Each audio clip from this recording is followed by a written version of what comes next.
Friends, welcome back to my channel Sojit Poultry. মোৰ চেনেলটো এটা ভিডিঅ'ত আপোনালোকক স্বাগতম জনাইছোঁ। আজি মই মোৰ ফাৰ্ম এখন দেখাম আপোনালোকক। আপোনালোকে গম পাব মানে টপিকটো কি। তো আহক এতিয়া ফাৰ্মখন দেখাইছোঁ মই।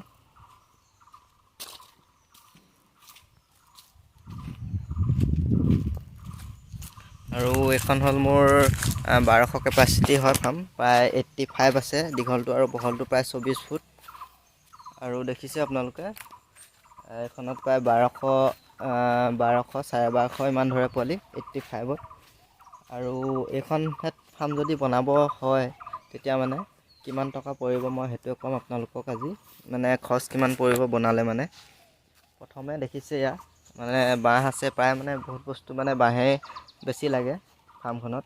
আৰু খুঁটাবিলাক কাঠৰ খুঁটা দিয়া আছে, মাজে মাজে বাঁহ দিয়া আছে, পাৰি খুঁটাবিলাক। বাকী ওপৰত পাল লগোৱা আছে, তলত খেৰ দিয়া আছে।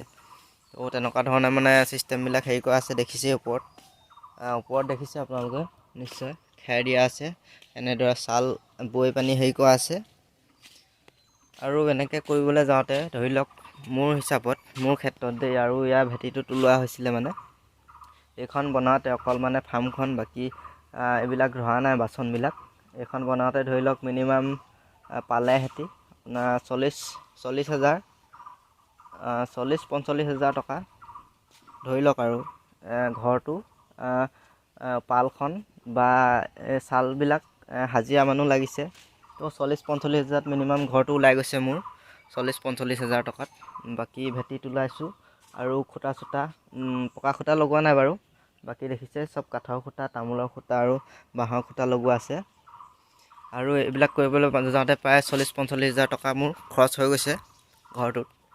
আৰু বাকী দেখিছে এইবিলাক বাচনবিলাকত প্ৰায় দেখিছে এইবিলাক অট' ডিংকাৰ লগোৱা আছে। অট' ডিংকাৰ প্ৰায় মানে 80 ফুটত বা 85 ফুটত ধৰি লওক 34টা লাগিব ডিংকাৰ নাইবা ফিডাৰ। আপোনালোকে যদি বনাওঁ বুলি ভাবে 85 নাইবা 80 ফুটে বনাব।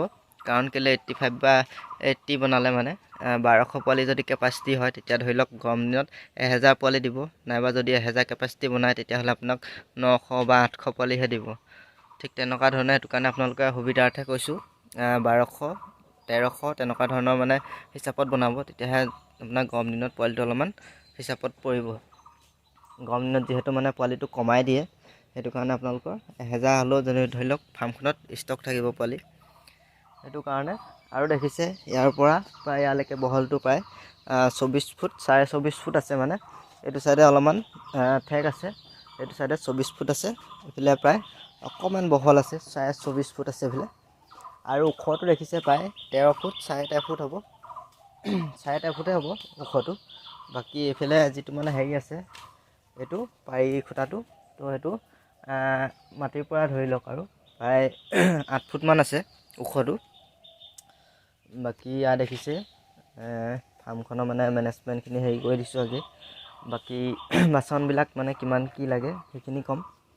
বাকী বাচন দেখিলে এয়া ডিংকাৰ হওক বা ফিডাৰ হওক প্ৰায় 34টাই লাগিব 80 ফুটত 34টা ফিডাৰ 34টা ডিংকাৰ। আৰু দেখিছে ওপৰত চিনটেক্স আছে। চিনটেক্স ধৰি লওক দুটা, এটাত ধৰি লওক মেডিচিন দিয়া থাকিব কণ্টিনিউ, আৰু এটাত ধৰি লওক নৰ্মেল ৱাটাৰ থাকিব লাগিব। কাৰণ কেলৈ যদি মানে ইমাৰ্জেঞ্চি হৈ যায় আপোনাৰ নৰ্মেল পানীও দি থ'বলগীয়া হয়। সেইটো কাৰণে মানে কি হয় সোনকালে যদি হেৰি কৰিবলগীয়া হয়, সেইটো কাৰণে দুটা চিনটেক্স লাগে। 200 লিটাৰ এটা ধৰি লওক, 300 লিটাৰ এটা। আৰু ক'ব গ'লে এয়া প্ৰায় মানে হেৰি কৰি মেলি আৰু এইখন ধৰি লওক এইখন ফাৰ্মত 1000 কেপাচিটি ফাৰ্মখনতে পূৰা মানে টোটেল খৰচটো পৰিবগৈ আপোনালোকৰ এইফালে ধৰিলোঁ 40-45 হাজাৰ ঘৰটোত যাব। বাকী বাচন পাতিয়ে ধৰি লওক আৰু 40 হাজাৰ টকা বাচন পাতিত আপোনালোকৰ খৰচ হ'ব। 40 হাজাৰ টকা টোটেল। মই এটা হিচাপ কৰি মানে অনুমানিক সেই তথ্য এটা দিছোঁ আপোনালোকক, মানে কিমান টকা ইনভেষ্ট কৰিব লাগিব ষ্টাৰ্টিঙত মানে। আৰু ইয়াত প্ৰায় মানে 40 হাজাৰ, ইফালে 45 হাজাৰ ধৰি থওক, মানে 40 80 হাজাৰ 85,000 মানে 85 নাইবা 90,000 ধৰি লওক এইখন ফাৰ্ম বনাওঁতে আপোনালোকৰ খৰচ পৰিব। বাকী যদি মানে আপোনালোকৰ বাঁহ নাই ঘৰত কিনিবলগীয়া হয় তেতিয়া সেইটো এক্সট্ৰা হ'ব। মোৰ হিচাপত কৈছোঁ মানে এইখন ফাৰ্ম যিহেতু মোৰ বাঁহ ঘৰত আছিলে সেইটো কাৰণেহে মানে সেইটো 45,000 ভিতৰত কমপ্লিট হৈ গৈছিলে। তো আৰু ইমানে আছিলে হ'লে, বাকী বেছি নাই হ'লে। বাকী হাজিৰা বা সেইটো এক্সট্ৰা মানে সেই 45তে সোমাই আছে বাৰু। মোৰ এটা আনুমানিক তথ্য, মানে এইটো মানে কোনো এটা কেলকুলেশ্যন হেৰি কৰা নহ'ল, সেইটো কাৰণে মই জাষ্ট আনুমানিক হেৰি কৰি দিছোঁ আপোনালোকক। মানে 90,000 পৰিব ধৰি লওক, বাচন পাতি কিনাৰ পৰা ঘৰটো বনোৱালৈকে। আৰু এইটো বহলটো প্ৰায় ইমানেই দিব পাৰে, 24-25 ফুট দিব পাৰে, নাইবা 23-24 দিব পাৰে। তেনেকুৱা ধৰণৰ হিচাপত মানে এটা হেৰি কৰি দিব আৰু। বাকী ওখটো দেখিছে, যিমান মানে ওপৰৰ পৰা তললৈ দিব পাৰে সিমান ভাল। পানীটো আপোনাৰ ৰখি নাথাকে, যিহেতু পাল যদি লগোৱা হয়। যদি মানে মাজত পাল দিয়া হয়, অলপমান যদি গৰা নিচিনা কৰি দিয়ে, মানে চাপৰ কৰি দিয়ে, তো তেতিয়া অলপমান পানীটো ৰখিবলৈ বিচাৰে খেৰ দিলে মানে। সেইটো কাৰণে আপোনালোকে এইটো মনত ৰাখিব, অলপমান খাৰা কৰি দিব, মানে মাজৰটো উঠাই দিব অলপমান, তলটো অলপমান নমাই দিব। তেনেকুৱা নিচিনা হেৰি কৰিলে মানে আপোনাৰ ফাৰ্মখন ভাল হৈ থাকিব কিছুদিনলৈকে। আৰু দেখিছে, আৰু ফাৰ্মখন বনালে দেখিছে, আমাৰ এইটো চাইডে পূব হয়, সেইফালে পশ্চিম। তো পশ্চিম ফালৰ পৰা বতাহ আহে, পূব ফালৰ পৰা মানে হেৰি হয়, বতাহো আহে আৰু পশ্চিম ফালে ওলাই যায়। আৰু এইফালে দেখিছে উত্তৰা দক্ষিণাকৈ, বিশেষকৈ উত্তৰা দক্ষিণাকৈ মানে উত্তৰে দক্ষিণে হেৰিটো দীঘলটো ধৰি লওক, এইখন ফাৰ্ম মোৰ পূব আৰু পশ্চিমলৈকে ধৰি লওক বনাই থোৱা আছে দীঘলটো। আৰু বহলটো এটা চাইডে আপোনাৰ উত্তৰ, এটা চাইডে আপোনাৰ দক্ষিণ। উত্তৰ চাইডৰ পৰা আপোনাৰ দক্ষিণলৈ যিহেতু বতাহটো মাৰে, তো সেইটো কাৰণে এইফালৰ পৰা ধৰি লওক এইটো চাইডে মানে পাল-চাল লগাববিলাক সুবিধাৰ কাৰণে মানে এইটো চাইডে এনেকৈ বনোৱা হয়। আৰু দেখিলে আৰু মানে খুব বেছি ধৰি লওক 90,000 ভিতৰত এইখন ফাৰ্ম আপোনালোকে উলিয়াই ল'ব পাৰিব কমপ্লিট কৰি।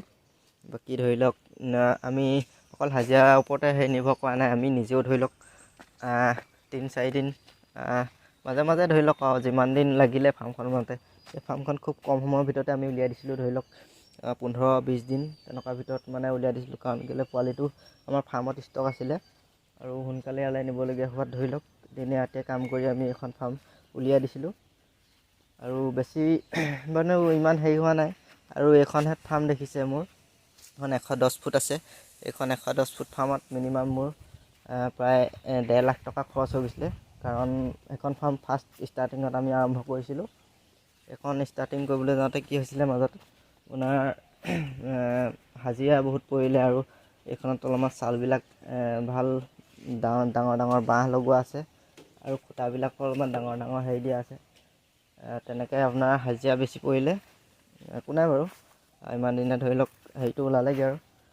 বাকী ধৰি লওক এতিয়া ক'ব গ'লে আপোনাৰ এইটো যিটো মানে এতিয়া খৰচ কৰিব এইখন বনাওঁতে, এইখন ফাৰ্ম, এইটো মানে কিমান দিনৰ ভিতৰত আপোনালোকে উলিয়াই ল'ব পাৰিব 80-90 হাজাৰ টকা, মই সেইটো ক'ম আপোনালোকক। আৰু এইটো মানে যিটো দেখিছে আপোনালোকে 85 দীঘলটো আছে, তো এইটো আপোনাৰ হেৰি কৰিবলৈ যাওঁতে ধৰি লওক এটা বস্তুত ধৰি লওক 1000 পোৱালি কেপাচিটিত কিছুমানেতো আপোনাৰ 35-40 হাজাৰ ভিতৰলৈকে পাই থাকে প্ৰায়, মানে শুনিছোঁ আৰু। মানে আমি ওচৰবিলাক মানে ফাৰ্মত 2-এখনত ধৰি ৰিজাল্ট ভাল হ'লে 35-40 হাজাৰ টকা পায়, কিন্তু মানে নৰ্মেলি ধৰি লওক 20-25 হাজাৰ টকা ওপৰতে থাকিব, তললৈ নাহে। যদি মানে আপুনি ৰিজাল্টটো দি থাকিব পাৰে, তেনেকৈ ধৰি লওক 20-25 হাজাৰ টকাকৈ যদি আপুনি এটা বেষ্টত যদি হেৰি কৰিব পাৰে, আমি এবছৰত 6টা বেষ্টকৈ ধৰি লওক কৰিলোঁ, তো 20 হাজাৰকৈ ধৰিলোঁ, বা 20 হাজাৰকৈ ধৰিলোঁ, যেনিবা মিনিমাম 20 হাজাৰকৈ ধৰিলে 6টা বেষ্টত 6টা বেষ্টত ধৰি লওক 20 হাজাৰকৈ ধৰিলোঁ আপুনি 1,20,000 টকা। 1,20,000 টকাৰ ধৰি লওক এইফালে খৰচে হ'ব মিনিমাম 6-7 হাজাৰ টকা ইনভেষ্ট কৰিব লাগিব আপুনি নিশ্চয় নিজেও। সেইটো কাৰণে এবছৰত ধৰি লওক, এবছৰত নহ'লেও 1.5 বছৰত আপোনাৰ কমপ্লিট আপোনাৰ ফাৰ্মখন মানে বনাব, যিহেতু 85 নাইবা আপোনাৰ 1000 কেপাচিটি, তো তেতিয়া মানে সেইটো 1-1.5 বছৰৰ ভিতৰত আপোনাৰ খৰচটো ওলাই যাব। তো ইমান মানে চিন্তা কৰিবলগীয়া কথাও নহয় বিশেষকৈ, মানে কিছুমানে বহুত ৰিস্কি বুলি ভাবে কামবিলাক। যদি মানে ৰিজাল্টটো বেয়া হ'ব, পোৱালি মৰিব, তেতিয়া আপোনালোকে ঘূৰাই দিবলগীয়া হ'ব পাৰে পইচা, তেনেকুৱা ধৰণৰ কোনো হেৰি নাই। মানে যদি পোৱালিবিলাক মৰ্টেলিটি হৈ যায় অকস্মাত, তেতিয়া আপোনালোকে এটা ভুল নকৰিব, কাৰণ কেলৈ পোৱালিবিলাক কিছুমানে লুকুৱাই দিয়ে, সেইবিলাক পোৱালি বিকি দিয়ে।